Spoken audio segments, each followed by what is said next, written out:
Hello friends, good morning. तर आता सकाळचे 10:30 वाजत आलेले आहे आणि आता मी बनवत आहे ब्रेकफास्ट। तर आज ब्रेकफास्टमध्ये बनवत आहे पावटा राईस, ज्याला की पोपट राईस पण म्हणतात। मार्केटमधून मी पोपटाच्या शेंगा घेऊन आलेली होती। तर हे बघा, तर आता याचाच बनवते राईस।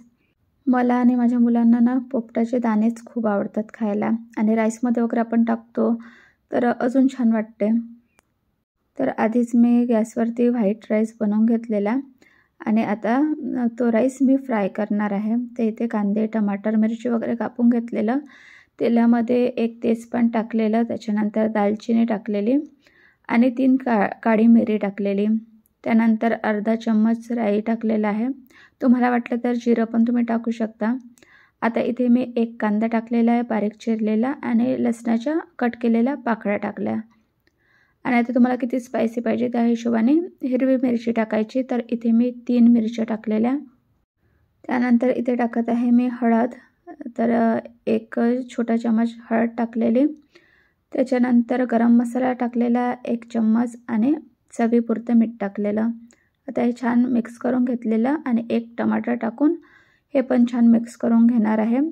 याला थोड्या वेळासाठी झाकून ठेवते, कारण टमाटर थोडे ना कडक होते, तर हे सॉफ्ट झाले पाहिजे यासाठी। तर पिलू झोपून टीव्ही बघत आहे। मला वाटलं ही झोपली की काय, आणि कधी कधी अशी सोफ्यावरती झोपून जाते ती। तर तिच्याजवळ बघा मोबाईल नेला की ते ना आपला असा चेहरा लपवते बघा। तर चला टमाटर बघूया, नाहीतर टमाटर जळून जाईल। तर आपले टमाटर पकलेले आहेत, तर मी स्पूनने असं थोडं ना हलकं मॅश करून घेईल, म्हणजे छान मिक्स होऊन जातील। तर इथे मी 1 आलू कट केलेला आहे, तर तो टाकलेला एकदम बारीक चिरलेला होता। आणि पावटा तर तुम्हाला माहीतच असेल, फक्त होऊ शकते नाव वेगवेगळे असतात, काही ठिकाणी याला पोपट पण म्हणतात। तर या शेंगावरूनच तुमच्या लक्षात तर येऊन जाईल। आणि दाणे बघा असे असतात, जे की ना मस्त खायला वाटतात आणि हे स्पेशली हिवाळ्यामध्येच निघते, तर त्याच्यामुळे ना याचा भात हिवाळ्यामध्येच खायला मिळतो। तर बघा अशात याचे दाणे आहेत। तर 1 वाटी मी दाणे काढून घेतलेले आहेत पोपटीचे।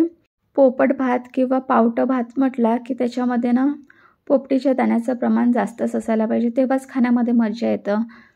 आणि भात खाताना जेव्हा मध्ये मध्ये हे दाणे येतात ना, तर खूपच छान वाटतात। तर आता हे छान मिक्स करून झाकून ठेवते पकण्यासाठी।